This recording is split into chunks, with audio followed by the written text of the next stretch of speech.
মোহনবাগানের হেড কোচে কি বড় পরিবর্তন আসবে? হাবাস কি পরের সিজনে হেড কোচ থাকবে? সব কিছু নিয়েই থাকছে আজকের এই ভিডিওর আলোচনা। হাই বন্ধুরা, ওয়েলকাম টু ফুটবল বাণী। ফুটবল বাণীর আরেকটা নতুন এবং এক্সক্লুসিভ এপিসোডে তোমাদের সবাইকে স্বাগত। আজকের এই ভিডিওতে কয়েকটা ইম্পর্টেন্ট ট্রান্সফার আপডেট তোমাদের সাথে শেয়ার করে দেবো, যেখানে কিছু রিজার্ভ টিমের প্লেয়ারকে নিয়ে বড় আপডেট আছে, সেগুলো শেয়ার করব। তাছাড়া একটা বড় বিদেশি আপডেটও আছে, সব কিছুই থাকছে, এবং হাবাসকে নিয়ে আপডেটও আছে। তাই প্লিজ ভিডিওটাকে একদমই স্কিপ না করে পুরোটা দেখো সমস্ত আপডেটগুলো ডিটেলে পাওয়ার জন্য। একটা কথাই বলবো, যারা প্রথমবার আমাকে দেখছো বা আমার চ্যানেলটাকে দেখছো, অবশ্যই সাবস্ক্রাইব করে নিও। ইন্ডিয়ান ফুটবলের এরকমই রেগুলার আপডেট সবার আগে তোমরা এই চ্যানেলে পেয়ে যাবে। তো চলো বন্ধুরা, এখানে একদমই আর কথা বাড়াচ্ছি না, সরাসরি আজকের মেন আলোচনায় যাওয়া যাক। তো বন্ধুরা, আজকের ভিডিওটা শুরু করব মোহনবাগানের রিজার্ভ টিমের কিছু আপডেট দিয়ে।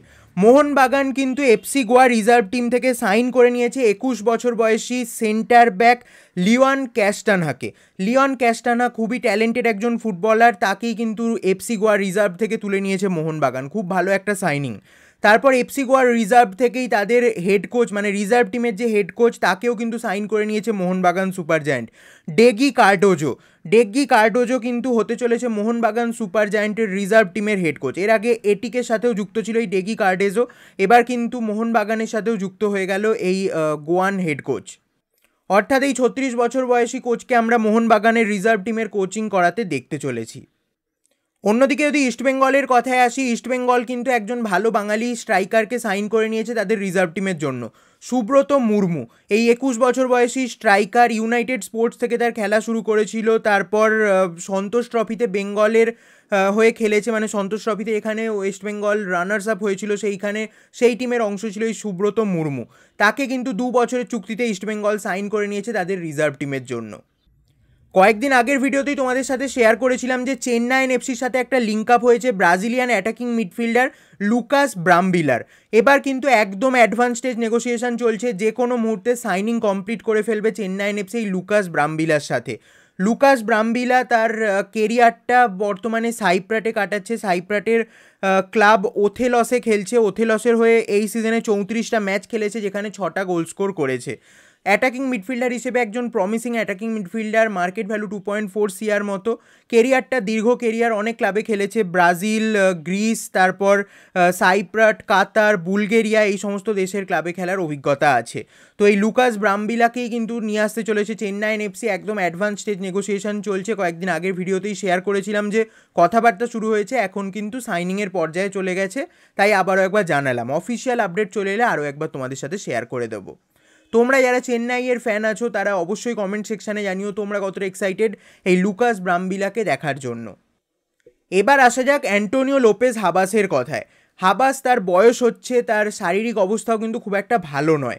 সেই অবস্থাতেই মোহনবাগানকে লিগ শিল্ড জিতিয়েছেন অ্যান্টোনিও লোপেজ হাবাস। এবার কথা হচ্ছে, পরের সিজনে কি হাবাস কোচিং করাবেন মোহনবাগানে? এটাই কিন্তু একটা বিশাল বড় কোশ্চেন মার্ক এখানে রয়ে যাচ্ছে। তবে এই মোমেন্টে যে আপডেট বেরিয়ে আসছে বিভিন্ন জায়গা থেকে, অ্যান্টোনিও লোপেজ হাবাস চাইছেন আরও একটা সিজন স্পোর্টিং ডিরেক্টর হিসেবে মোহনবাগানে থাকার জন্য, এবং তিনি চাইছেন ম্যানুয়েল ক্যাসকেলানা অর্থাৎ তার অ্যাসিস্ট্যান্ট কোচ, তাকে যাতে মোহনবাগান হেড কোচ হিসেবে প্রমোট করে।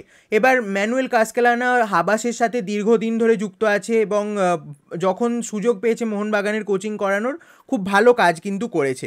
এবার সেই কারণেই হাবাস চাইছে তাকে স্পোর্টিং ডিরেক্টর হিসেবে রেখে ম্যানুয়েল ক্যাসকেলানাকে হেড কোচ হিসেবে মোহনবাগান যাতে প্রমোট করে। এবার দেখার বিষয় মোহনবাগান এই সিদ্ধান্তটা গ্রহণ করে কিনা, এখনও অবধি ফাইনাল ডিসিশন মোহনবাগান নেয়নি। তো সেক্ষেত্রে হাবাসের যদি এরকম পরিকল্পনা থাকে, তাহলে হয়তো মোহনবাগান অন্য হেড কোচের দিকে গেলেও যেতে পারে, এরকম একটা সম্ভাবনা কিন্তু অবশ্যই তৈরি হচ্ছে। তবে হ্যাঁ, মোহনবাগান হাবাসকে আবারও অ্যাপ্রোচ করছে, চেষ্টা করছে যাতে হাবাসকেই হেড কোচ হিসেবে রাখা যায়। এবার হাবাসের শারীরিক অবস্থাও অতটা ভালো নয়, মানে বয়সও হচ্ছে। সেক্ষেত্রে হাবাস কতটা হেড কোচের ভূমিকায় থাকতে চাইবেন নিজে, সেটাই একটা বড় প্রশ্ন। হাবাস মানে এটাই তার ইচ্ছে যে স্পোর্টিং ডিরেক্টর হিসেবে আরও একটা সিজন থাকতে চায় মোহনবাগানে, এবং তার যে অ্যাসিস্ট্যান্ট কোচ অর্থাৎ ম্যানুয়েল ক্যাসকেলানা, তাকে কিন্তু হেড কোচের জায়গায় দেখতে চায় অ্যান্টোনিও লোপেজ হাবাস। এবার পুরোটাই ডিপেন্ড করছে মোহনবাগান ম্যানেজমেন্টের ওপর। তোমাদের কি মতামত অবশ্যই জানিও। তবে এক্ষেত্রে একটা যেটা সম্ভাবনা তৈরি হতে পারে, হাবাস যদি না কোচিং করান, তাহলে কিন্তু হুগো বুমসেরও একটা ফেরার সম্ভাবনা হতে পারে মোহনবাগানে, কারণ মোহনবাগান এখনও কিন্তু হুগো বুমসকে ছেড়ে দেয়নি। তো এটা একটা সম্ভাবনা তৈরি হলেও হতে পারে যদি হাবাস চলে যায়, তবে এখনও পুরোটাই মানে অনেক কিছু ঘটার এখনও সম্ভাবনা আছে, এখনও সময় আছে, মোহনবাগান ম্যানেজমেন্টের ডিসিশন বাকি। সব কিছুই আমরা তোমাদের সাথে শেয়ার করব যখনই আপডেট বেরিয়ে আসবে। তো এই ছিল আজকের সমস্ত আপডেটগুলো, তোমাদের মতামত অবশ্যই কমেন্টে জানিও, আর যদি আজকের এই ভিডিওটা ভালো লাগে তাহলে অবশ্যই একটা লাইক করে দিও, আর চ্যানেলে প্রথমবার এসে থাকলে চ্যানেলটাকে সাবস্ক্রাইব করে বেল বাটনটাকে টিংটং করে দিও। তো চলো বন্ধুরা, আজকের মতো ভিডিওটা এখানেই শেষ করছি, দেখা হবে আবার পরবর্তী এপিসোডে, ততক্ষণের জন্য টাটা।